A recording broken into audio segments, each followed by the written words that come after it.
start with her platform. Well, and then we'll talk with the reaction to her from some of the more right-leaning members of the party. But ageism seems to have been essentially her biggest calling card so far, and we're talking about these tests, for cognitive ability over the age of 75.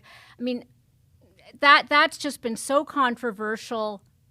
Tell me just how it's playing out in D.C. circles. It's not a horrific idea. Can I say that?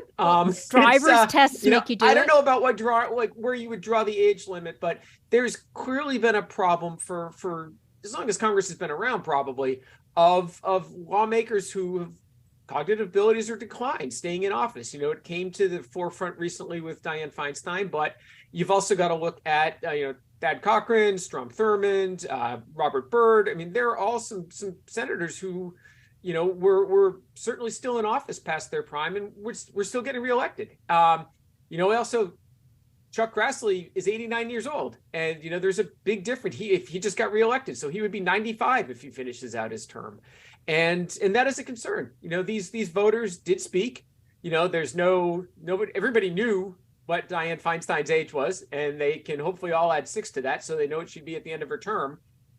But, and the fact that she forgot that she'd resigned. I think there was visible evidence that of that cognitive decline. And it had been known around D.C. for a while that she was off her A game. She used to be able to give really good answers to the press, and if it got to the point where if you wanted to get something from her, you were best off going to staff members. And there are all these sort of things that are known around Capitol Hill that may not work their way out to voters. So, are they making a completely informed decision? Maybe not. But it is a conversation that we really should have. Well, it's interesting because she seems to have tapped into something about the zeitgeist. And I guess if you're positioning yourself against the two existing candidates that are out there, being part of the next generation might not be a bad strategy.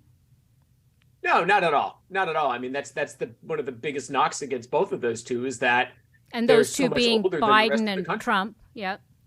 Yeah. Sorry, Biden and Trump.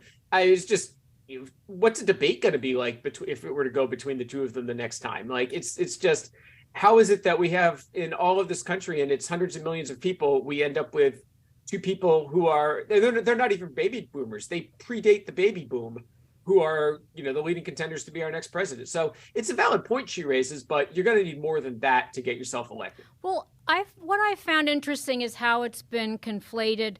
Ageism meets sexism, because that whole conversation around being in your prime has been turned against her. So let's look at Don Lemon and what's happened with CNN and this, well, she's not in her prime debate. I mean, this does seem to also get into, frankly, how women are viewed in politics, and it immediately became an attack about her.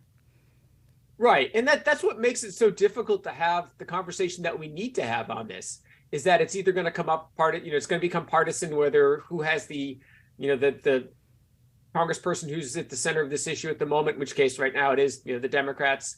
But it's something we need to talk about. But again, like, if you just arbitrarily draw an age line, that's tough. Because that is, you do get into ageism with something like that. So is it something where they'd all have to take a test? I mean, there's no easy answer. And to do something like this, it seems like we need a constitutional amendment, because you're going to start limiting who can be a senator and who can't. And that seems like you're going to need to override some part of the Constitution. I'm thinking of all kinds of tests we could give. And probably not all of them would turn out well.